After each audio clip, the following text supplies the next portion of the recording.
আমি আজ আপনাদের পাঠ করে শোনাব মহানায়িকার কাহিনী। আশা করি আপনাদের সকলেরই ভীষণ ভালো লাগবে। তাহলে শুরু করি আমার আজকের কাহিনী তাকে নিয়ে। ম্যাডাম সম্বোধনটা বোধহয় তাঁর মতো ব্যক্তিত্বের পাশেই লাগসই হয়। তাঁর চাহনিতে আজও কোচবিহার থেকে কাকদ্বীপের বুক ধুকপুক করে। হাসিতে আজও মজে সকলে। তাঁর ব্যক্তিত্ব আজও আনম্যাচড। অন্তরালে থেকে চির অন্তরালে চলে গেলেও তাকে বাঙালি ভোলেনি। তিনি মহানায়িকা সুচিত্রা সেন। ৫-এর দশকের শুরু থেকে যিনি রাজ করেছেন টলিপাড়ায়। না, শুধু টলিপাড়ায় নয়, তার দীপ্তি বহু যুগ আগেই লাইট, সাউন্ড, ক্যামেরা, অ্যাকশনের গণ্ডি পেরিয়েছে। সুচিত্রা সেন শুধু মহানায়িকা নন, অপার ব্যক্তিত্বের অধিকারিণী। তাঁর ব্যক্তিত্বকে যুগ যুগ ধরে সমীহ করে যাবে এই বিশ্ব ব্রহ্মাণ্ড। তিনি বরাবরই ব্যতিক্রমী, সবার থেকে আলাদা। সুচিত্রা সেন মানেই উত্তম কুমার, আর উত্তম কুমার মানেই সুচিত্রা সেন। একথা বললে বোধহয় অত্যুক্তি হবে না।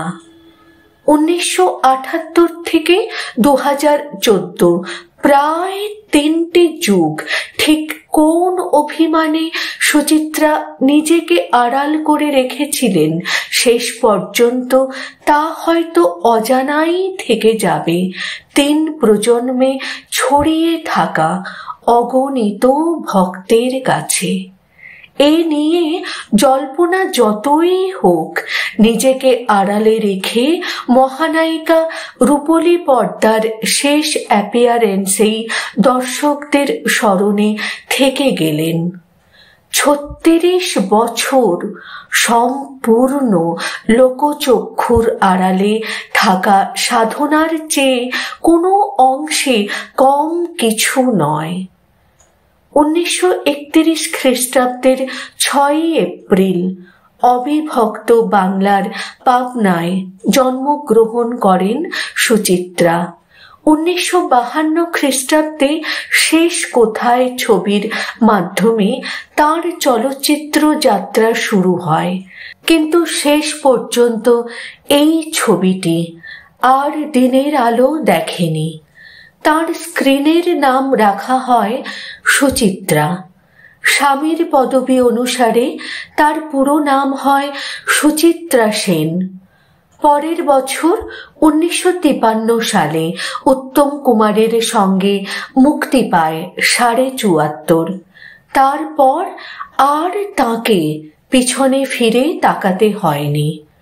তুলসী চক্রবর্তী এবং মলিনা দেবীর সঙ্গে উত্তম সুচিত্রার নামও বাঙালির মুখে ফিরতে থাকে। ১৯৫৫ সালের ১ জানুয়ারি মুক্তি পায় তাঁর প্রথম হিন্দি ছবি দেবদাস।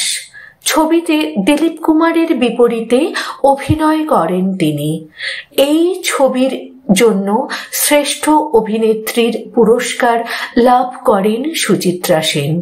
তিনি প্রথম বাঙালি অভিনেত্রী হিসেবে কোনো আন্তর্জাতিক পুরস্কার পান।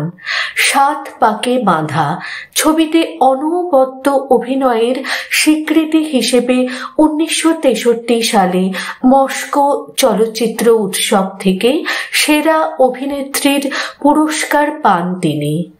১৯৭৮ সালে মুক্তি পায় তাঁর শেষ সিনেমা প্রণয় পাশা। ছবির নায়ক ছিলেন সৌমিত্র চট্টোপাধ্যায়।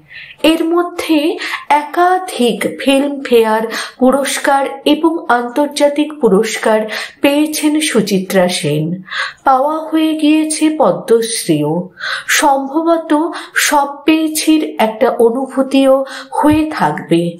হঠাৎ করেই তিনি সব কিছু ছেড়ে রামকৃষ্ণ মিশনের সেবায় ব্রতী হন।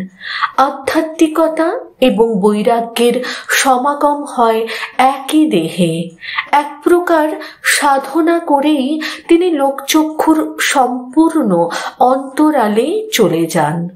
36 বছরের সাধনা শেষ করে পাড়ি দেন না ফেরার দেশে।